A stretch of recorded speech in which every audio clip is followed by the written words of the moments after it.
Good morning. Today's lesson is Aseret, hadibrot, dibra 8, the eighth commandment. So this year is for Refuah Shelema to Nahid Sarah Bat Iran, Avraham ben Chana, Rafael Chaim Meir ben Chasha Sima, and for Zivugim to all singles, שיזכו לבנות בית נאמן בישראל, ולעילוי נשמת סוליקה הצדקת. So, the eighth commandment, לא תגנוב, do not steal. The Gemara says that this is referring to kidnapping, which is punishable by death. The Sefer HaChinuch says it doesn't matter whether the person is a child, a baby, or a boy or girl, or a woman, or a teenager, or a man. The fact is that a person has been kidnapped, and the punishment is henek, strangulation. Yesterday, if you remember, I explained about the different punishment of that the Bedin would give to a transgressor. The Mamloed says that this is also referring to stealing, regular stealing, stealing money, stealing property, stealing valuables. There's a story, once I heard a story about a thief who in Yerushalayim, and he broke into a home, and he looked around and he found a few things. He decided he was going to put all in a bag and roll it all up in a carpet, in a rug, and take it down like this in the rug. As he was rolling the stuff that he stole, as he was rolling it into the carpet, he heard someone open the door. So he said, "Oi, no, Hashem, please help me." Really? Hashem, help me? Look at what you're doing, right? But it's a true story. So now, coming back to stealing. So, as we said, valuables. And also here, we are told that when we make a loan, we are the lender and there's a borrower. So we have to make sure, or vice versa. So we have to make sure that we make the person sign a paper. Let's call it a contract, right? Person has to pay back the money by such a date or an installment, whatever the case may be. And someone who is not repaying a loan. So not only that he's not repaying the loan, but he also is denying that there was a loan ever made, right? That is called, why? Because he doesn't want to pay back the loan. So that is called stealing also. He's stealing his money. We're not talking about someone who was not, because of financial difficulties, he was not able to pay the loan back. We're not talking about that. We're talking about someone who just simply doesn't care to actually pay for the loan, or he doesn't care to pay for the services, whatever it is that was done. And also cheating in business. The Torah teaches us that there are 4 cases where the government actually is allowed to confiscate one's property. What are those cases? The first one is holding on to a shtar hov. Shtar hov is a contract. There is a lender, and someone came, Mr. Abraham came, and he borrowed from the lender money, and he paid back. There was no problem. So Abraham is really supposed to get back the contract. That's it. It was paid. So give me back the contract, right? For some reason, the lender refuses to give the contract back to Abraham. And he wants to hold on to it. And whenever Abraham asks for the contract, he just pushes him off or just simply doesn't want to. So at first, according to the halacha, that person is put in harem. The lander is put into a harem. Harem means that he is excommunicated. It means nobody does business with him. He's not called to the Torah. We don't really deal with him in any way. We don't bring him to our home as a guest. So he's really out of the community until the lender actually agrees to pay back, to give back the contract. And if he doesn't want, then the government steps in and is allowed to confiscate his property until the time that he decides to give back the contract. Why wouldn't a person want to give back a contract? And the answer is very simple. He wants to keep it. So later on, he may want to use that contract and go to the Bedin and say, look, I lent money to Mr. Abraham and he never paid me back. So that's really being dishonest. That's what Torah says. You have to be very, you really need to, you have to keep yourself clean. Veitem nekiyim. Nekiyim means that clean. It means you have to be very honest. Chachamim teach us and warn us to never put ourselves in a position of doubts. Do things properly. Do it. Have a witness. Have someone. Have a paper. Have proof of that you're lending, and for the borrower that he has proved that he has made payment. So this way, there's no issue here of dishonesty, or chas v'shalom, someone would come to be dishonest. We learned this from Moshe Rabbeinu. When Ben Israel was supposed to build the Mishkan, so Hashem said, here they have got to bring donations from, there's a list of 15 different materials that they can give. So they could give gold, silver, bronze, wood, dyes, wool, a whole lot of material that was needed for the Mishkan.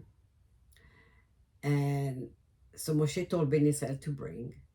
When they brought, on those days, it took 3 days. During those days, Moshe did not wear any clothing that had pockets in it. That's number one. Number two, each Shevet came at different times. So let's say Shevet Yehuda came.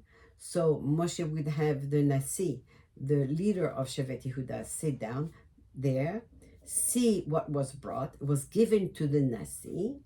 Then the Nasi had to write down the name of the person, the name of his father, and obviously the name of his Shevet, and what he brought, if it was gold or wool or what, or silk, and then also how much was given. So this way, because Moshe didn't want people to say, oh yeah, Moshe pocketed, he put in his pocket gold or whatever it is. Number two, in a case when someone lends money to another Jew with interest, such a person אין לו חלק לעולם הבא. He has no חלק לעולם הבא. His neshama cannot go to עולם הבא, and he does not wake up with in Techiyat HaMetim. Number three, a community leader who sees that there is something wrong in the community and it doesn't do anything to stop the people from doing whatever it is that they're doing wrong. Okay. Number 4, pledging tzedakah in the shul and not paying up the pledge. That is also considered stealing. So these are 4 cases that are considered stealing, and in any one of those cases, the government was allowed to take to confiscate a person's property. Then Chachamim go on and tell us that a thief is hated in the eyes of Hashem, and his prayers are not answers. They're not answered. The Mabul, the flood, was brought to the world because of stealing, which led to immorality and to many other sins. Chachamim teach us that one of the questions that a person will be asked after 120, when the neshama goes up, one of the questions is, did you deal in business, and whatever it is, did you deal honestly?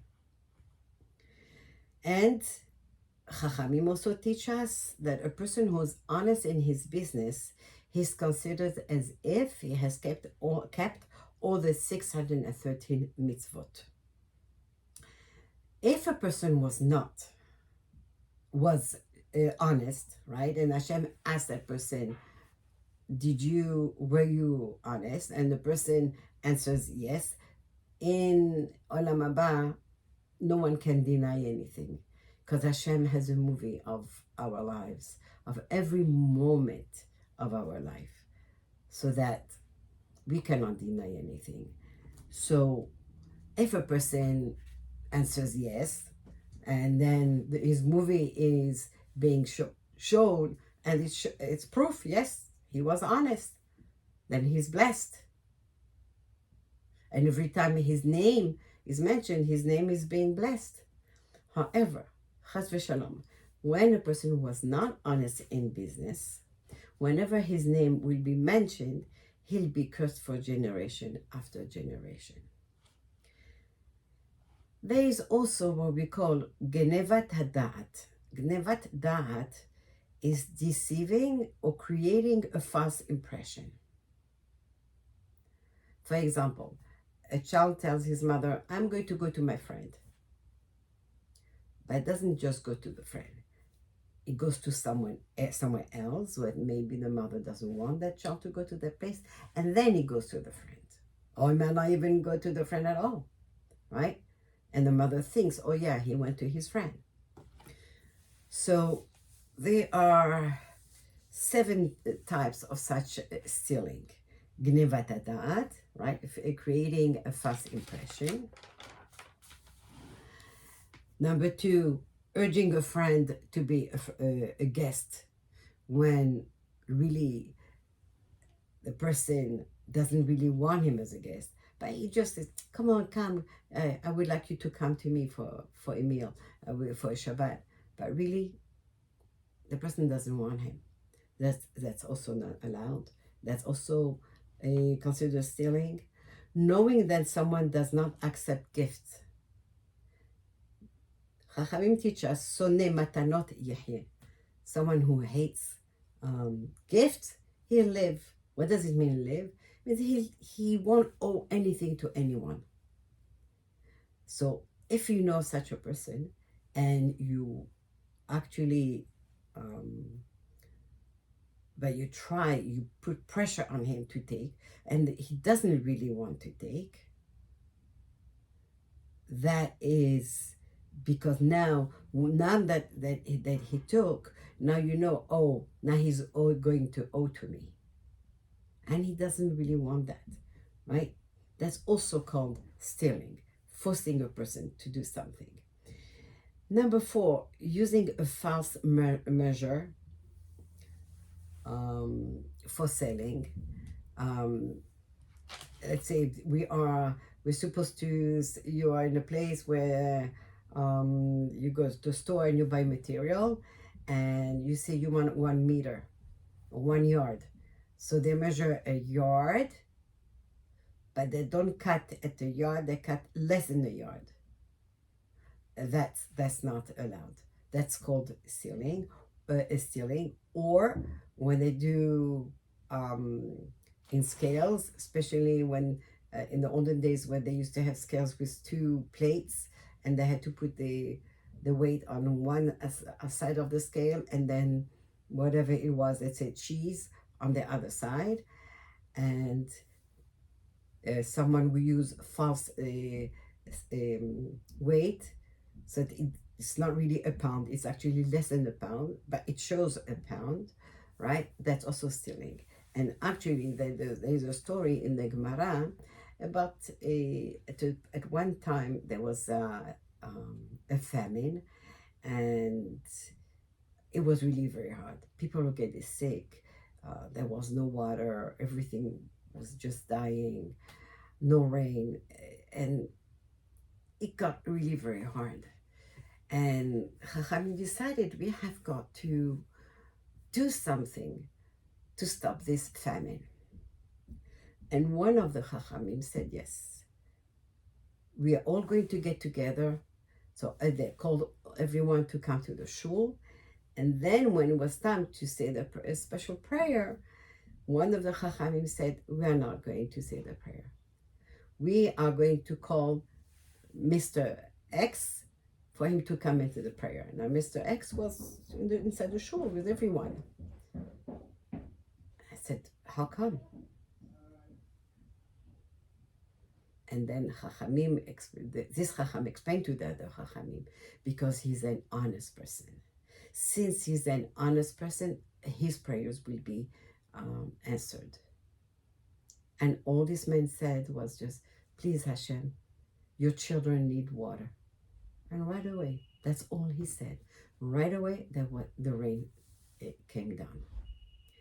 So we see how being honest or not affects our prayers. The next thing is when someone is selling wine. Well, this was more like in the days of when wine was sold in barrels, right? So people sometimes, they used to add water or vinegar in the wine just to make it to increase the volume of the wine. But in nowadays we see that people let's say you buy oil and it says 100% olive oil, but afterward you find out that that's not true. It's not really 100% olive oil. Offering a guest a drink,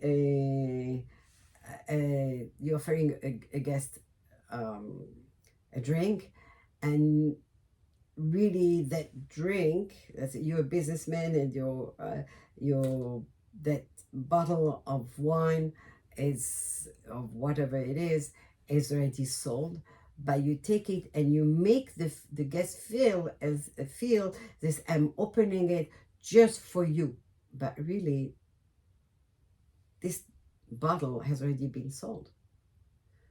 Why are you making the guest, why do you want to make the guest feel special this way?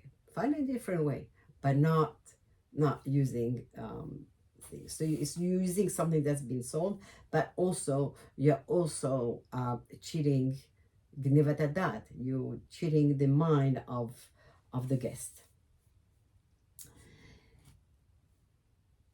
When a person is dishonest in business, he actually makes 5 cents. The first one is that he defiles the land. He causes tum'ah on the land. We're talking about the land of Eretz Israel, and we know that the land of Eretz Israel is Eretz Kedosha. Number 2, he causes the Shekhinah, the presence of Hashem, to go away. Number 3, he makes a Chilul Hashem, that even on Yom Kippur, Hashem does not forgive. It causes wars, which is very simple to understand, right? When people are not honest in their dealings. And then Number 5, it causes Am Israel to stay in Galut. So let us hope and pray that Hashem will help us to overcome our Yetzer Hara and be always honest in our dealings and in whatever we say, whatever we do, and in the zechut of this learning. May Hashem bless us and help us, bless us with bracha, hatzlacha, briut, parnasa tova, nachat, shalom, simchat hachaim, and zivugim. See you tomorrow.